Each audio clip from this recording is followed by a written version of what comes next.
Amen. Amen. Psalm 127, we want to just really draw the principles, or some of the principles anyway, from this psalm, as we have been doing in this past 5 weeks whenever we've been here. Psalm 127, verses 3 and 4, we simply read, "Lo, children are an heritage of the Lord, and the fruit of the womb is his reward. As arrows are in the hand of a mighty man, so are the children of the youth." There was a Sunday school in a particular church, and the nursery class had just started up for the year, the youngest class, and the teachers believed, well, let's start right at the very start with the boys and girls. They were all very, very young, and so after speaking to them about how God created the world and the heavens, the earth, and so on, she then began to teach them about how God created man, how he created Adam, how he took dust from the ground and he breathed into it life. And then she went on to deal with how woman was created from man, and how, of course, Eve came from one of Adam's ribs. And wee Johnny was really taken by this, how the fact that the first woman in the world came from the rib of Adam, the first man. And he came home telling his mum and dad all about it as if they didn't know. So excited over dinner just to tell them about how women especially were created. A few weeks later, wee Johnny was upstairs and he was shouting, he was writhing, he was in serious pain. And whenever mum went upstairs to see what was wrong with wee Johnny, he said to his mum, "Mum, I don't feel very well. In actual fact, my side hurts. My side hurts. You know, Mummy, maybe what's happening to me is what is happening to Adam. Maybe I think I'm having a wife." You know, after watching a TV ad about rebellious youth, a husband turned to his wife and asked her a very simple question. Where did it all go wrong? Where did it all go wrong?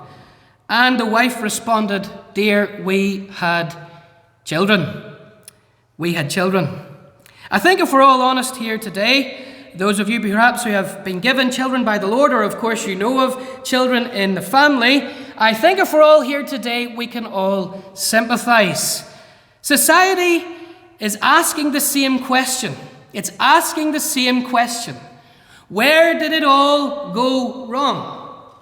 And you know, society, I believe, is responding with the answer of that wife. Society, and perhaps you're even here this morning, and that's how you're responding. If we're asked the question, what's wrong with society? What's wrong with all of the ills? What's wrong with the evils? Maybe it's, and possibly even the older amongst us here, you're saying this kind of thing. Well, the problem is the youth. The problem is the children. Is that right? Well, the Bible very clearly teaches that having children or having young people is not the problem. In actual fact, it's a blessing. We read of that in this very psalm. What I want to suggest to you today is that the problem, or the fact, is that God's blueprint for the family is not being followed.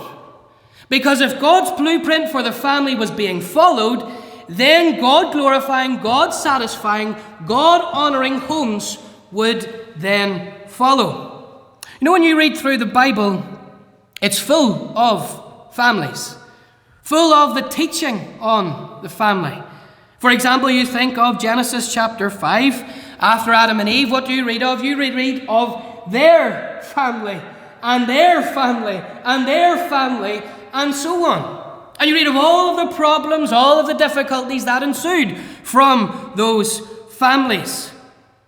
Of course, there are bad examples in terms of families to follow in the Bible. Think, for example, of Jacob.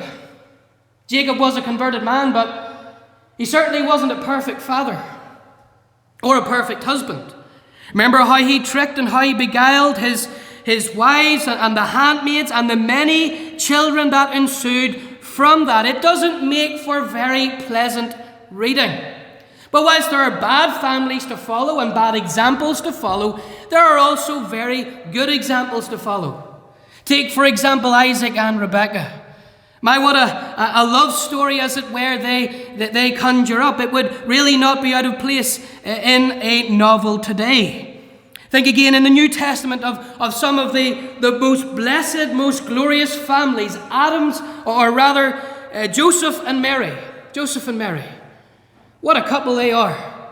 What a couple to follow. What a couple to emulate. They had problems. They had grave difficulties to face. Many obstacles, many hurdles, of course, they were going to have to deal with the societal talk that they were not yet married, and yet Mary, of course, was with child. Think of the problems, think of the hardships that ensued from that. Think of the varying difficulties they would face as Jesus grew up, as Jesus began to teach that he was the Messiah. Think of how Mary would have had to deal with all of that. And yet she handled herself immaculately. Zacharias and Elizabeth, the husband or the mother and father of John the Baptist, again another tremendous family to emulate. Here in Psalm 27 we have another depiction, as it were, of a family. And I want to say this from the offset, that the depiction here of the family is not one very simply of survival. It's not. Sometimes that's how we feel today in the family. Those of you who are mums and dads or grandparents, it's just about getting by, just about getting to the next day and the next week. But this depiction, it is not merely of a surviving family, rather it is of a thriving family.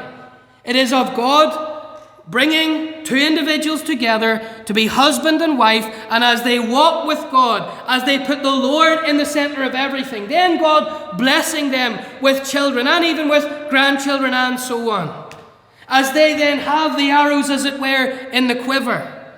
As God gives to that family more responsibility, but also more blessing.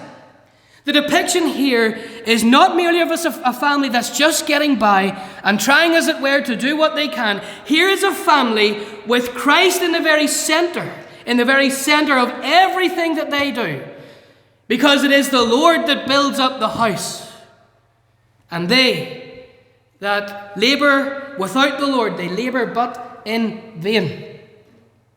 As a child of God, it's God's design. It's God's design. It's God's design that your family not merely survive, but that your family thrive. It's God's design that your family thrive. That's what the Lord wants for every family here.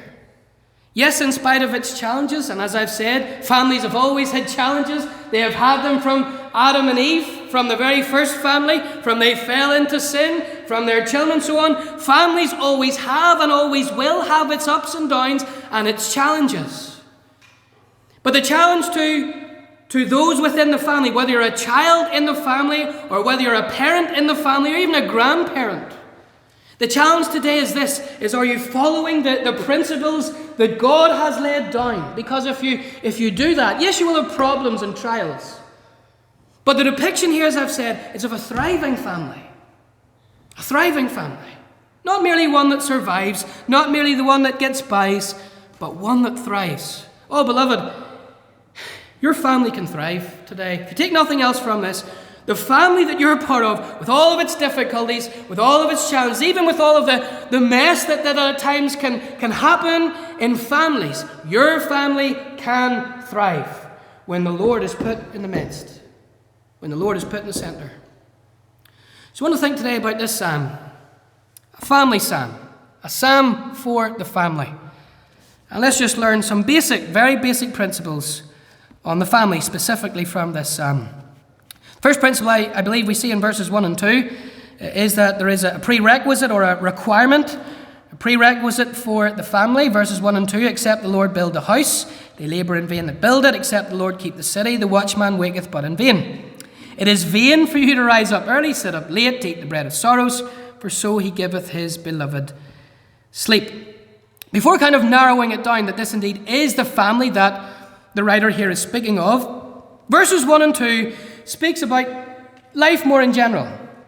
You can see that. It speaks of building houses. It speaks of a watchman keeping the city. But you'll notice here the emphasis, especially in verse 1, it's on building, it's on labor, it's on energy. Except the Lord build the house. The phrase in the Hebrew, the term in the Hebrew here, it has the idea of building up something.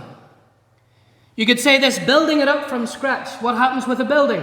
You start at the foundation, you start at the start. You build it up and you build it then block upon block and so on. You could understand it this way, except the Lord build up the family, or the house rather, except the Lord build up the house.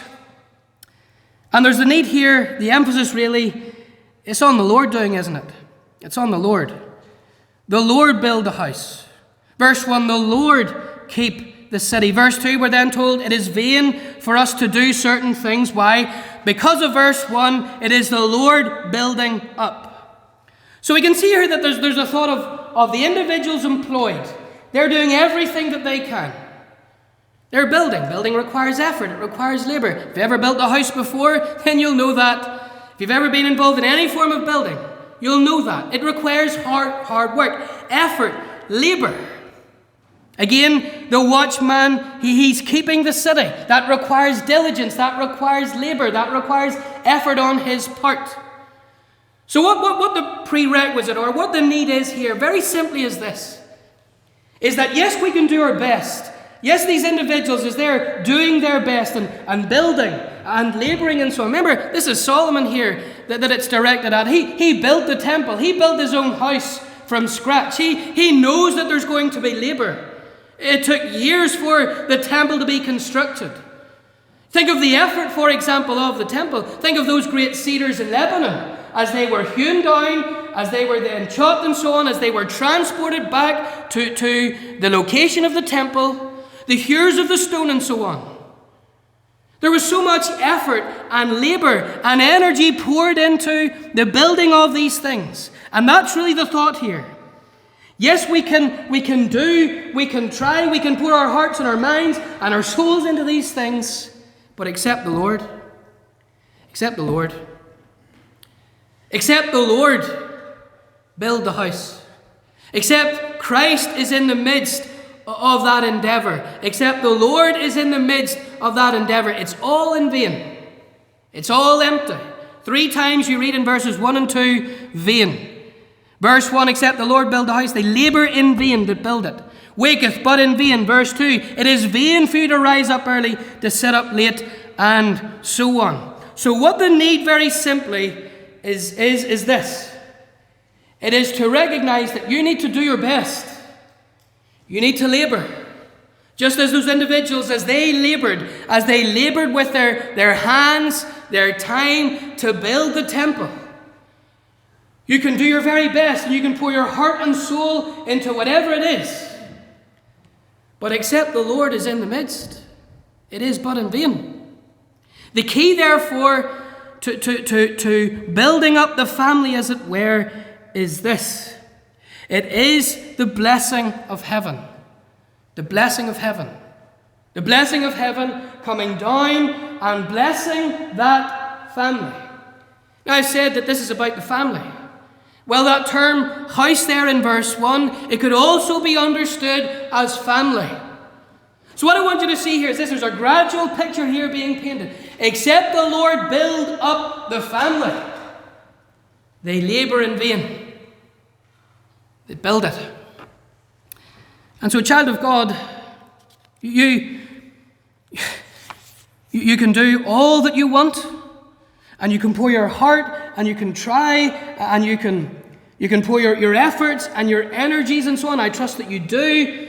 But there needs to be this understanding that except Christ is in the midst, except Christ, except the Lord builds up your home, you labor, but in vain. You work, you teach, you train, you do what you can, as it were, but it is the Lord. It is the Lord that builds up the family, that builds up the family spiritually. And so the question, very simply, it needs to be posed as this, is that is Christ in the midst of your family? Is Christ in the midst of all that you do? Is Christ in the midst of family life? Is Christ in the midst of the daily planner, the weekly routine? Is he in the midst? Because if he's not in the midst, you can do, and you can try, and you can teach, and you can bring to activities, and you can even bring to spiritual activities. But if Christ is not in the midst, and Christ is not the one building up the house of your family, then your labour is but in vain. It's empty. Folks, we all need to understand this today. Society needs to understand this generally, but we especially as God's people need to understand this, that it's Christ in the midst of the home that builds up the family. The Apostle John, of course, he was in a position of oversight at the church at Ephesus, and towards the end of his life he then begins to write the epistles of John, 1st, 2nd and 3rd John. And in 3rd John, chapter 1, verse 4, we would have no greater joy than to hear my children walk in the truth. And he was speaking there to a church family, who of course had children, who had families. And what was his greatest joy, his chiefest joy? It was that his spiritual children, those in the church, that they walked in the truth. You think of Joshua, he came to the end of his life, and what did he do at the end of the very end of the book of Joshua? There, really on his deathbed, he gathers all of the families together. All of the tribes, the 12 tribes of Israel, he gathers them all together to give them one last charge, one last final thing to remember him by. That old warrior, as it were, that had conquered really the land of Canaan. What does he say? Joshua 24, verse 15. If it seem evil for you to serve the Lord, choose you this day whom ye will serve, whether the God of your fathers which served that were on the other side of the flood, or the gods of the Amorites in whose land ye dwell. But as for me and my house, we will serve the Lord. As for me and my house, you could understand that. As for me and my family. My family. As for me and my sphere of influence, as for me and my tribe. But he's really saying, me in my small corner of the vineyard that you've given to me, Lord, as for me and my family, we will serve. Or it could also be understood, we will worship the Lord. We will worship the Lord. Oh, do you see Joshua? And there's that old war-worn warrior. And what's his burden as he leaves this scene of time? It's this. Is that he gathers all of the families together and he says, you can choose. You choose this day whom you will serve, whether it's the God of the Amorites or all of the other gods of the nations and so on. But as for me and my family, we're going to worship. We're going to serve the Lord. The Lord is not merely to be the periphery of family life, he is the pivot. He is to be that one thing that every decision in life hinges upon. Every family faces differences, challenges, face decisions. Is Christ the pivot that everything hinges upon? Is he in the midst? You know, Spurgeon told of a daughter who was by her father at his deathbed. As he was passing away, she whispered into his ear, there's no greater blessing than for children of godly parents. The father looked back and he said to his daughter, the next is for parents to have godly children. There's no greater blessing. There's no greater blessing for you, beloved, to see your children that God gives to you, raised in the fear of God, raised in the admonition of God, and to see them go on with God. Someone described a family, a happy family. It's but an earlier heaven. It's but an earlier heaven. That should be the desire of whatever family you're a part of, is to make it a heaven. Remember, a lady said to me, an older, very godly lady in my previous congregation, said to me, it was my desire for my home to be an oasis in the midst of the desert of this world for my children. Their children were at university and so on. As they came home, as they came back to mum, as they came back to dad, it was her desire that that home would be an oasis. All parents today, is it your desire that your wee home that God gives to you, that it's an oasis amidst this desert of a world? The need for the family, the prerequisite. I want you to see secondly then the perception of the family. The perception of the family, verse 3. Lo, children are an heritage of the Lord, and the fruit of the womb is his reward. Solomon now gets a little bit more specific here, and he begins to detail some of the components of the family. He speaks of the parents, and then he speaks of the children. And he describes children in two ways. He describes them as an heritage of the Lord, and in this verse, the fruit of the womb. What is a heritage? What does it mean, the heritage of the Lord? It's really getting here at an inheritance. What's an inheritance? An inheritance, very simply, is something that is passed down to you. Something that you do not necessarily work for, but it's something that someone currently owns, and it is then passed down to you. You receive it. It is a gift, as it were. That's really the thought behind an inheritance. What does Solomon call children here? He calls them an inheritance, an heritage of the Lord. Something not necessarily earned, something not necessarily deserved. He observed that children then, they were to be simply viewed as being given by God. As you receive an inheritance in the natural realm, you're given it. That is how then the children, that's what he's saying here, children, they are to be viewed as something that is given from God, an heritage of the Lord. The fruit of the womb, it's also described here as a reward, verse 3. The fruit of the womb is his reward. What's a reward? Reward is something that someone receives on the basis of what they have done. You don't just get a reward willy-nilly. You get it for doing something good. And so in describing children here as a reward, at the same time, he's speaking generally now to Israel, the Lord, he is describing children, yes, as something that they are given, and something that in a sense they have nothing to do with. But in another sense, they're described as a reward. And what he's really saying here is at the same time, as the people of God, as they live faithfully, as they serve faithfully, as they worship together faithfully, then they were rewarded.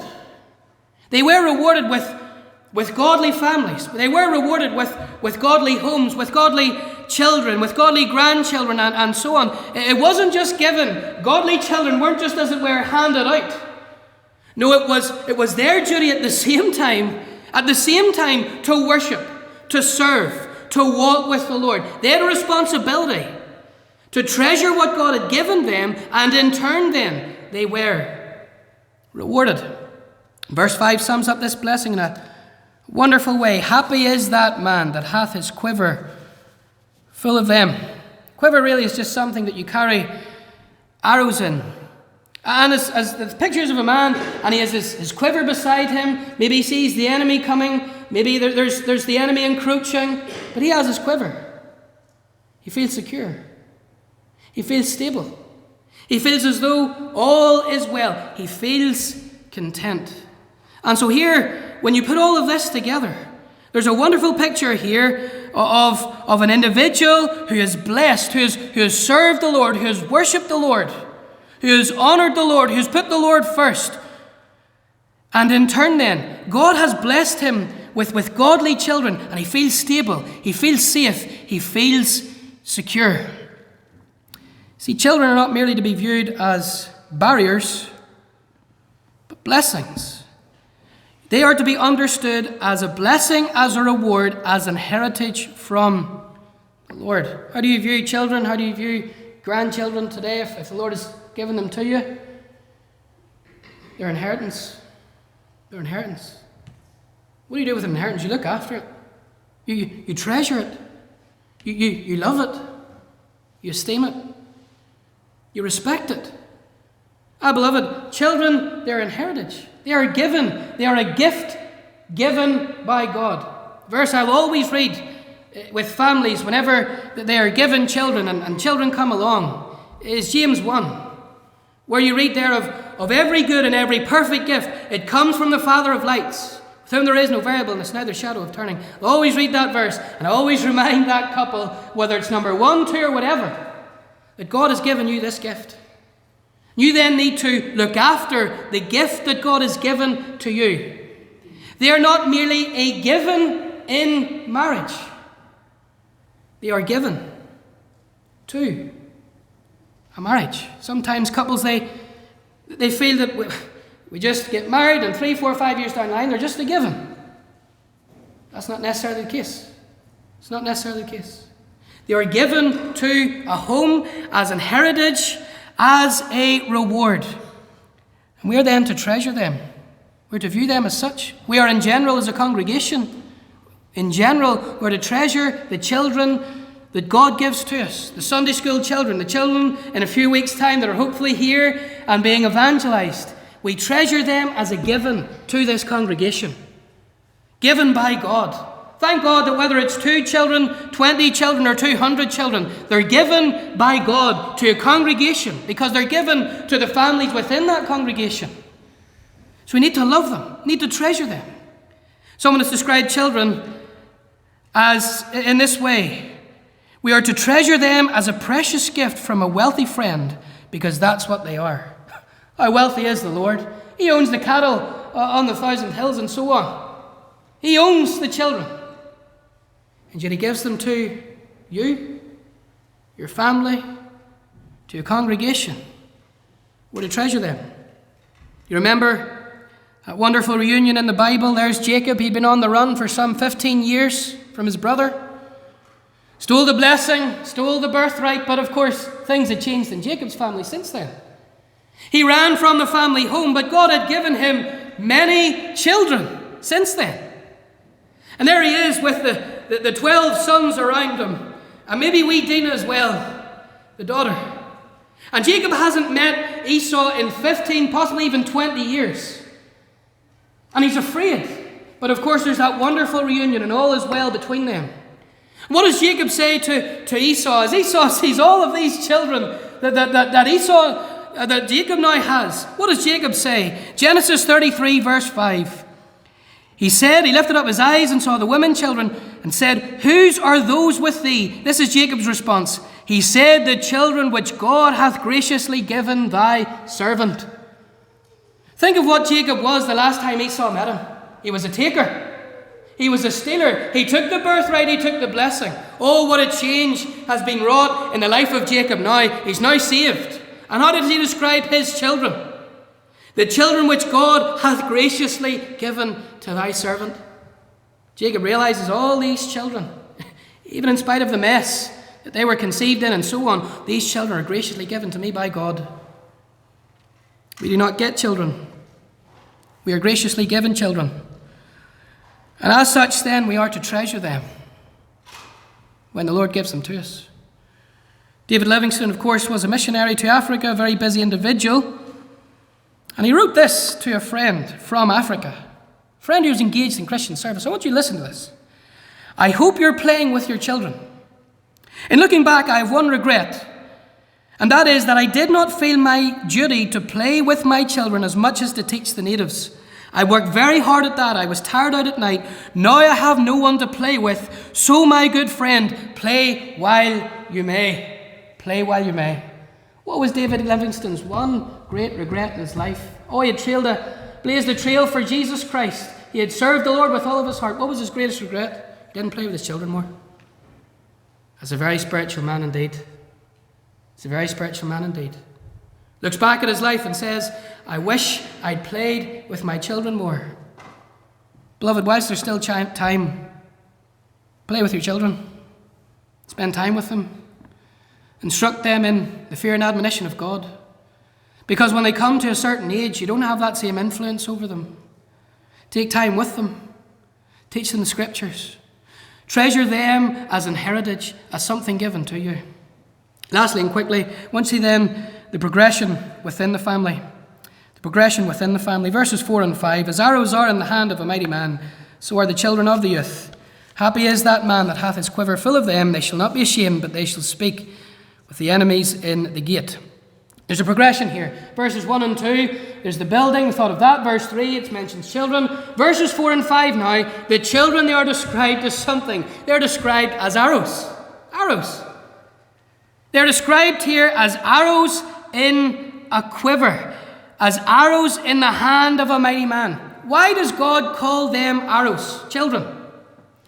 Two things, I believe, as to why God calls children arrows. Arrows need to be shaped, and then arrows need to be shot. And I'll explain the second one. They need to be shaped. They need to be shaped. How are arrows created, made, manufactured? They take an old piece of wood and you shape them. You chip away at the old pieces of wood.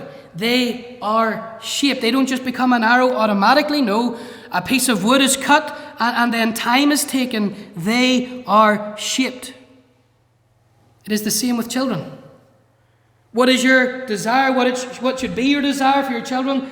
That they be shaped into a sharp arrow.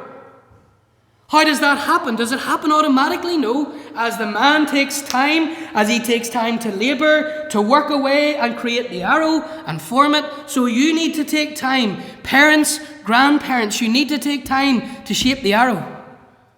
Spend time with children. Teach them 2 ways you teach children: by pattern and by precept. Pattern means example. Precept means what you say. So all the while, every person who comes to God's house on God's day, especially, you're teaching children. The children of the congregation are looking on. They are looking, they're observing, they're watching your pattern. We're all called to be examples, whether you like it or not. Every time you come here, you're an example. You're an example to the children and an example to the youth. But especially when it comes to parents, you teach them. They don't become arrows themselves. You want your child to be a godly young person, a godly man, godly woman when they hit 20s, 30s, whatever. Then they need shaped. They need shaped. I remember having a conversation with a parent, trying to get them to see this. They were quite lax. It's not here, by the way. It was another place. They were quite lax in their attendance. Didn't really show good example and so on. And I just said to them, because they said, well, I want my child to grow up, be an elder, be a deacon, be a very, very faithful individual. I just said to them, how can you expect that from them? You're not doing it yourself. How can you expect that from them when you're not doing it yourself? Christian parent, if you want your child to grow up to be a mighty stalwart for the faith, you're teaching them. You need to teach them to do it. They don't just learn themselves. It doesn't just happen. Arrows, they need shaped. They need shaped. Proverbs 22 verse 6, train up a child in the way he should go. Needs training. Any of you have ever done on-the-job training?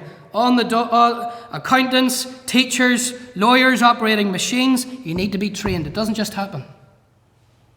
We are to train up our children. Arrows need shaped. Last thing quickly, arrows need shot. Am I saying our children need shot? Of course I'm not. Of course I'm not. You don't just... Why do you make arrows? You don't just make them to set them in the quiver, to keep them there. No, arrows, they are formed, they are shaped, so that the individual can pull back his bow and shoot them. And there will come that time in life, whatever age they are, whether in their 20s or 30s or whatever, but there comes that time in life when children are no longer children. And child of God, you thrust forth that little one as a sharp arrow. And that's probably more difficult for at times mums to deal with than dads. They're more emotionally attached and so on. But you know, there's a great contentment as a godly parent when your children reach that university age, the age when especially when they come to get married or so on, whatever, and you genuinely before God think, I have done all that I can. And you've poured in, and you've given yourself, and you've shaped that arrow. And you can look at that little one. You can thrust them forth as a young daughter of Zion, as a young man of God. There comes that time, beloved, when arrows, they're shot. Why do we train? Why do we have a Sunday school? Why are we starting back in 2 weeks? Why do we have a children's Bible week? Why do we do this as a congregation? To shape arrows. So that in 15, 20 years from now, they can be shot forth from wherever, from this congregation, from wherever. Shot forth. And shot forth purposefully. You don't You don't just kind of shoot an arrow anywhere and hope it reaches its target. No. You aim the arrow and you shoot it at a target. What are the targets that we have set for our young people, for our children? It is that they will go out, that they will live for Jesus Christ. And so, beloved, I trust that today we see the importance of this. Because 15, 20 years can make a huge change in this nation. We ask the question, what can be done about it? What can be done about it? Let's get to work. Let's get to training. Let's get to taking the pieces of wood that God gives to us in our hand and shape them so that eventually we may shoot them forth to live for Jesus Christ. Someone said this, and with this I am finished. We'll not sing a closing hymn for sake of time, but someone said this: no culture has ever been able to provide a better shipyard for building storm-proof vessels for the journey of man from the cradle to the grave than the individual nourished in a loving family. It's the greatest vehicle God has ever instituted and designed. The family. May God bless you and your family, your responsibilities, and in due time that the arrows will be shot forth